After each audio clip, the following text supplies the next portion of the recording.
हम पढ़ रहे थे क्वांटम नंबर्स। तो हमने प्रिंसिपल क्वांटम नंबर भी पढ़ लिया था और हमने एजीमुथल क्वांटम नंबर भी पढ़ लिया था। प्रिंसिपल क्वांटम नंबर हमें बताता है about the main energy shell and azimuthal quantum number हमें बताता है about the sub shells which are present in the main energy shell.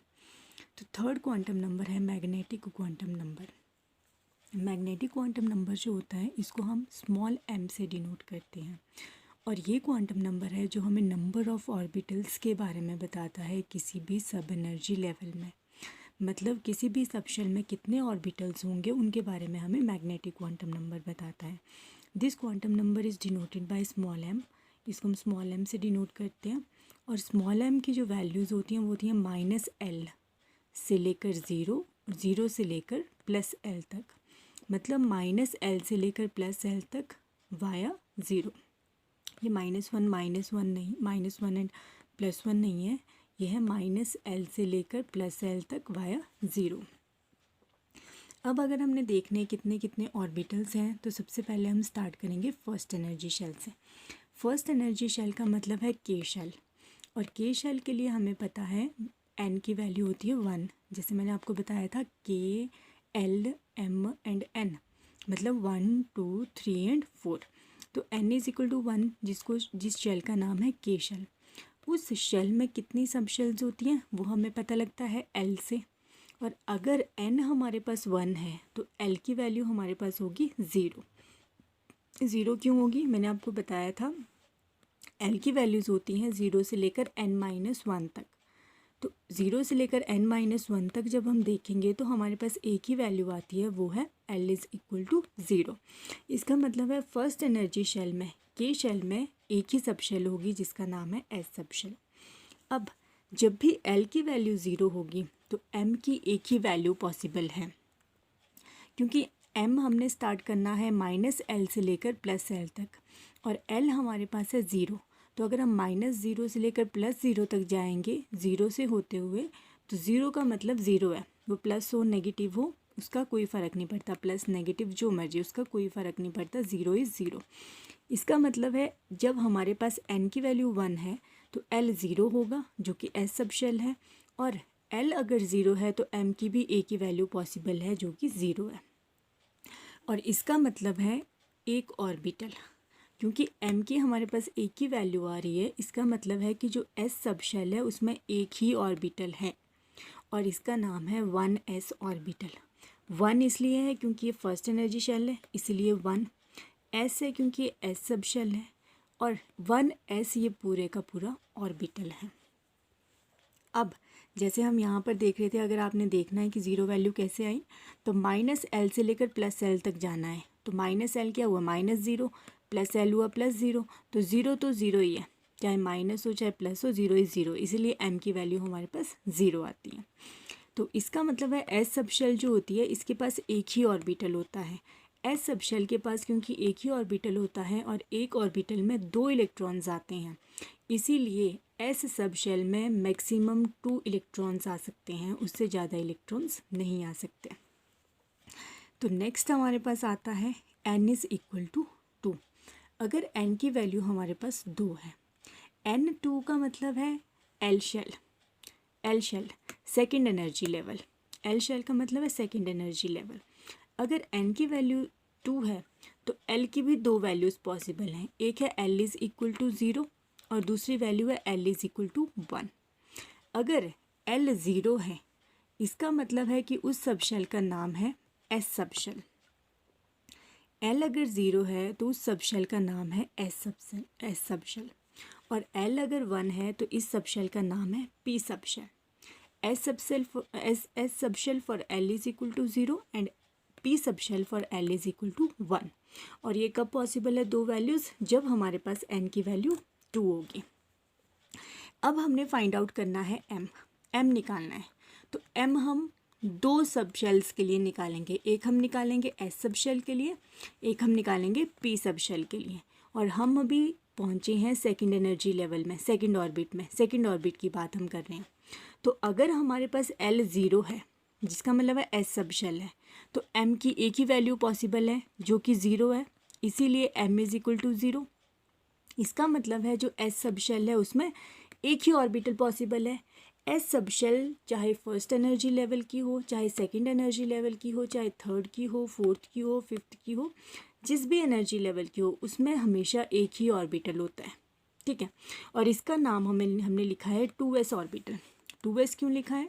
क्योंकि ये सेकंड एनर्जी शेल है, और सेकंड एनर्जी शेल की जो सब शेल थी वो क्या थी? S sub shell.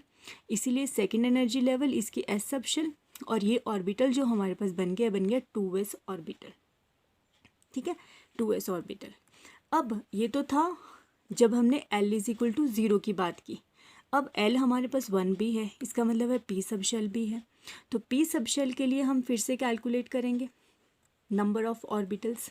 तो when L is equal to 1, जब L की वैल्यू हमारे पास 1 होगी इसका मतलब है वो P सब शेल है।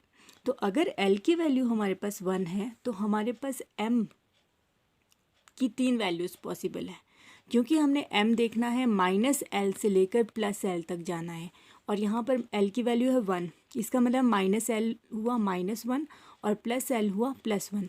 तो हमने इस स्केल में अगर मैं देखूँ तो देखो सेंटर में 0 है, इसके राइट हैंड साइड पर +1 2 3 4 5 है, लेफ्ट हैंड साइड पर -1 -2 -3 -4 -5 है। तो हमने कहाँ से कहाँ तक जाना है? -1 से लेकर +1 तक। तो आप चले जाओ -1 से लेकर +1 तक। 3 वैल्यूज़ पॉसिबल हैं, -1 0 एंड +1, ये 3 वैल्यूज़ पॉसिबल हैं। इसका मतलब है M की, जब L की वैल्यू 1 है, P सब शेल की हम बात कर रहे हैं, तो M की 3 वैल्यूज़ पॉसिबल हैं। ये है -1 0 एंड +1। इसका मतलब है कि जो P सब शेल है उसमें 3 ऑर्बिटल्स होते हैं, क्योंकि 3 वैल्यूज़ हैं, ये 3 ऑर्बिटल्स हैं। और ये किसके ऑर्बिटल्स हैं? ये है P सब शेल के ऑर्बिटल्स। तो इसीलिए P सब शेल में जब हम इलेक्ट्रॉन्स फिल करते हैं तो 6 इलेक्ट्रॉन्स आते हैं। क्यों? क्योंकि 3 ऑर्बिटल्स हैं, एक ऑर्बिटल में भी 2 इलेक्ट्रॉन आएंगे, दूसरे ऑर्बिटल में भी 2 आएंगे, और तीसरे ऑर्बिटल में भी मैक्सिमम 2 इलेक्ट्रॉन्स आएंगे। तो टोटल हो गए 2 + 2 + 2 6 इलेक्ट्रॉन्स। और अब इनका नाम क्या होगा?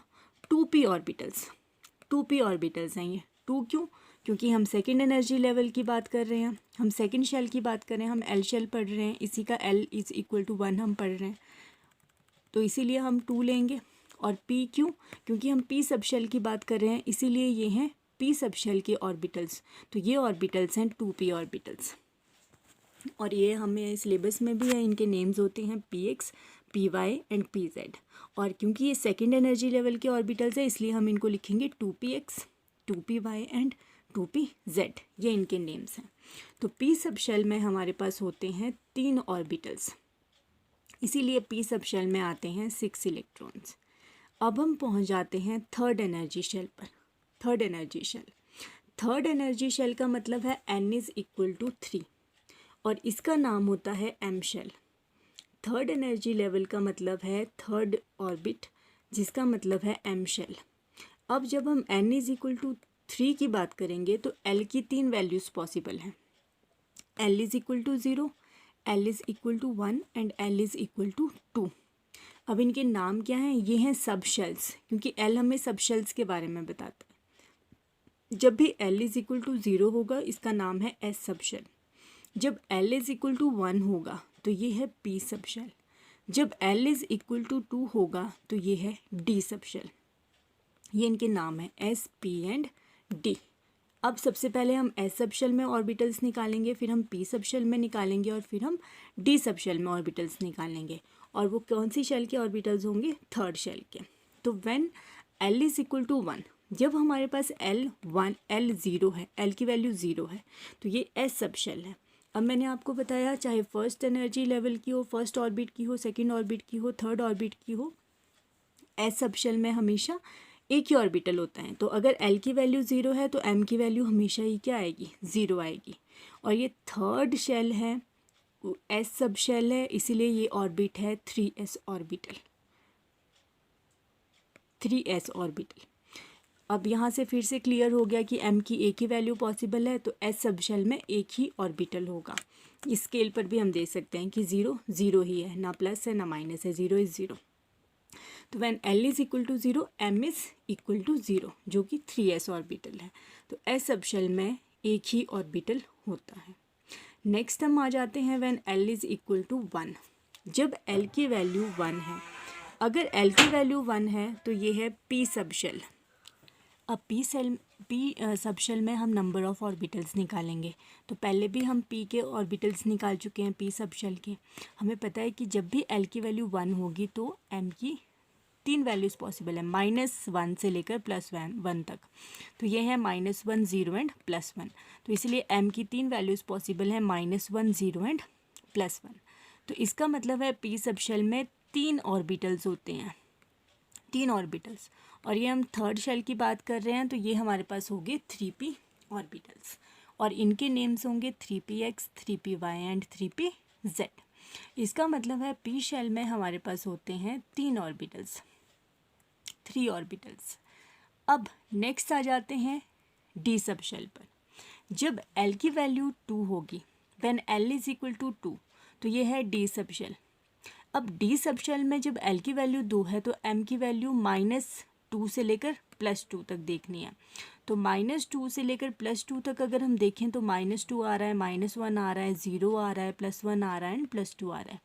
-2 से +2 तक आ रही हैं 4 5 वैल्यूज़ आ रही हैं, ठीक है। तो -2 से +2 तक 5 वैल्यूज़ आ रही हैं। इसका मतलब है D सब शेल में 5 ऑर्बिटल्स होते हैं और इनको हम बोलेंगे 3D ऑर्बिटल्स। 3D ऑर्बिटल्स क्यों बोलेंगे? 3D ऑर्बिटल्स बोलेंगे क्योंकि ये थर्ड शेल, थर्ड ऑर्बिट और D सब शेल के ऑर्बिटल्स हैं, इसलिए 3D ऑर्बिटल्स हैं। इनके नेम्स होते हैं dxy, dyz, dzx, dx² - y² and dz²। अब थर्ड एनर्जी लेवल के ऑर्बिटल्स हैं ये, तो 3 हम इनके आगे लगा देंगे। तो ये हैं 3D ऑर्बिटल्स। इसका मतलब है जो D सब शेल होती है उसमें 5 ऑर्बिटल्स होते हैं और हर एक ऑर्बिटल में 2 इलेक्ट्रॉन आएंगे।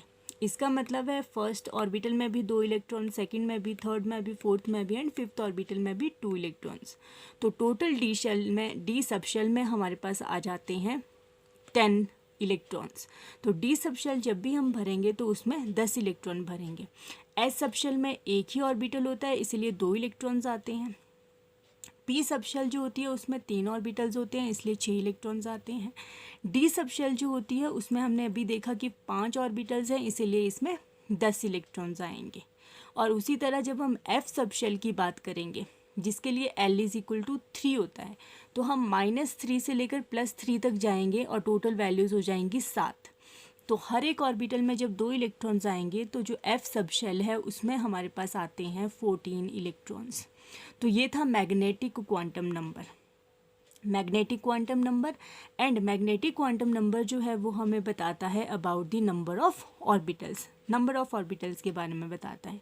और इसका सिग्निफिकेंस क्या है देखो, it gives information about the orientation of electron cloud. मतलब ये इलेक्ट्रॉन क्लाउड की ओरिएंटेशन के बारे में बताता है। इसका मतलब है कि जो इलेक्ट्रॉन क्लाउड है वो कौन सी डायरेक्शन में है, किस डायरेक्शन में वो डायरेक्टेड है, एक्स, वाई या फिर जेड या फिर प्लेन्स में है। तो ये इंफॉर्मेशन हमें जो है वो मैग्नेटिक क्वांटम नंबर देता है। अब फोर्थ क्वांटम नंबर हमारे पास आता है spin quantum number. Spin quantum number, spin quantum number जो है इसको डिनोट करते हैं एस से, स्मॉल एस से। Spin quantum number fourth quantum number है और इसको हम डिनोट करते हैं एस से।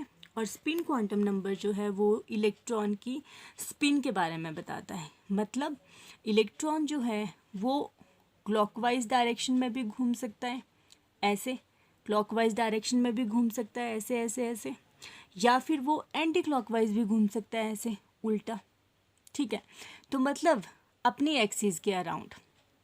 यहाँ न्यूक्लियस के पास तो वो घूम ही रहा है, न्यूक्लियस के पास तो वो घूम रहा है, बट ऐसे उसकी एक्सिस है, इस एक्सिस के अराउंड भी वो घूम रहा है। या तो ऐसे ऐसे घूम रहा है क्लॉकवाइज में, या फिर वो ऐसे ऐसे ऐसे घूम रहा है एंटी क्लॉकवाइज में। इसका मतलब है कि इलेक्ट्रॉन की 2 स्पिन पॉसिबल है। इलेक्ट्रॉन या तो क्लॉकवाइज डायरेक्शन में घूम सकता है या फिर एंटी क्लॉकवाइज डायरेक्शन में अपनी एक्सिस के अराउंड। तो इस स्पिन के बारे में जो है वो हमें बताता है स्पिन क्वांटम नंबर। तो एस की 2 वैल्यूज़ पॉसिबल हैं। एस जो है वो ना प्रिंसिपल क्वांटम नंबर के ऊपर डिपेंड करता है, ना एजीमुथल क्वांटम नंबर के ऊपर डिपेंड करता है, ना ही एम के ऊपर डिपेंड करता है। मतलब एन, एल और एम से इसका कुछ लेना देना नहीं है। इसकी अपनी दो वैल्यूज़ होती हैं, एस की दो वैल्यूज़ हैं +½ एंड -½ या तो +½ हो सकती हैं या फिर -½ हो सकती हैं। मतलब इलेक्ट्रॉन या तो क्लॉकवाइज डायरेक्शन में घूम सकता है या फिर एंटी क्लॉकवाइज डायरेक्शन में घूम सकता है अपने एक्सिस के अराउंड। और फिज़िकल सिग्निफिकेंस क्या है इस क्वांटम नंबर का? इसका फिज़िकल सिग्निफिकेंस है कि ये जो है क्वांटम नंबर, ये इंफॉर्मेशन देता है about the spin orientation of the electron cloud. This quantum number tells us about the spin orientation of electron cloud, कि जो इलेक्ट्रॉन क्लाउड है उसकी स्पिन कैसे होगी, कैसे वो घूम रहा है, क्लॉकवाइज या फिर एंटी क्लॉकवाइज। तो ये तो थे quantum numbers. Principal quantum number था, फिर आता है एजीमुथल क्वांटम नंबर, फिर हमने पढ़ा मैग्नेटिक क्वांटम नंबर, और उसके बाद हमने पढ़ा spin quantum number. 4 quantum numbers पढ़े। प्रिंसिपल क्वांटम नंबर हमें बताता है about the main energy shell in which the electron is present. जो सेकंड क्वांटम नंबर है एजीमुथल क्वांटम नंबर, वो हमें बताता है about the sub shells which are present in the main energy shell. Magnetic quantum number जो है वो हमें बताता है about the number of orbitals which are present in the main energy shell, sub shell of the main energy shell. And fourth quantum number है जो कि spin quantum number है, जो हमें बताता है about the spin off the electron cloud. अब इसमें हम एक चीज़ और भी देख सकते हैं, जैसे फर्स्ट एनर्जी शेल जो है उसमें टोटल कितने ऑर्बिटल्स आए। फर्स्ट एनर्जी शेल जो है उसमें एक ही सब शेल पॉसिबल थी, एस सब शेल, और इसका मतलब है एस सब शेल में एक ही ऑर्बिटल पॉसिबल है, तो फर्स्ट एनर्जी शेल में भी एक ही ऑर्बिटल पॉसिबल है। बट अगर हम सेकेंड शेल में आ जाएं, सेकेंड एनर्जी लेवल में अगर हम आ जाएं n=2 में, तो 2 सब शेल्स हैं, S sub shell and P sub shell. अब एस सब शेल में तो होते हैं एक ऑर्बिटल, पी सब शेल जो है इसमें होते हैं 3 ऑर्बिटल्स। तो टोटल नंबर ऑफ ऑर्बिटल कितने हो गए सेकेंड एनर्जी शेल में? 1 + 3 4 ऑर्बिटल्स होते हैं टोटल सेकेंड एनर्जी शेल में, एल शेल में। 1 ऑर्बिटल जो है वो एस सब शेल का है और 3 ऑर्बिटल जो हैं वो पी सब शेल के हैं। उसी तरह अगर हम थर्ड एनर्जी शेल में आ जाएं, जिसके लिए n की वैल्यू 3 है, जिसको हम m शेल बोलते हैं, अगर हम इसकी बात करें तो इसमें हमारे पास 3 सब शेल्स हैं, s सब शेल है, p सब शेल है एंड d सब शेल है। s सब शेल में होता है एक ऑर्बिटल, p सब शेल में होते हैं 3 ऑर्बिटल्स और d सब शेल में होते हैं 5 ऑर्बिटल।